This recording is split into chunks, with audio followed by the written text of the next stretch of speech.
अहो आपण पळून जाऊन लग्न तर केलंय, पण तुमच्या घरातले मला काय म्हणणार तर नाहीत ना? तुझ्या पोटातल्या बाळाची शपथ घेऊन सांगतो, तुला काय सुद्धा बोलून देणार नाही, तुझ्या केसाला सुद्धा धक्का लागून देणार नाही मी. चल.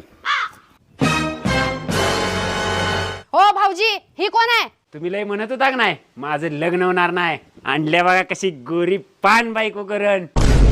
काय वहिनी, तुम्ही खुश नाही काय? लय खुश आहे मी. बर बर. आणि तुमच्या त्या खडूस नवऱ्याला सांगा लग्न करून घेऊन आलोय म्हणून. आणि हा आल्लं टाकून मस्तपैकी चहा बनवायचा. हा ठीक आहे भाऊजी. ए तू चल गा. ज्याची भीती होती तेच झालं. काय झालं? तुम्हाला म्हणली होती मी, तुमचा भाऊ एक दिवस आपली सगळी इज्जत घालवणार. गावात तोंड दाखवायला जागा ठेवली नाही. अरे काय झालं आता सांगतीस का? तुमच्या भावानं पोरगी पळून घरात आणले. होय का? आज त्याचं काही खरं नाही. आज ह्या घरात एकतर मी राहणार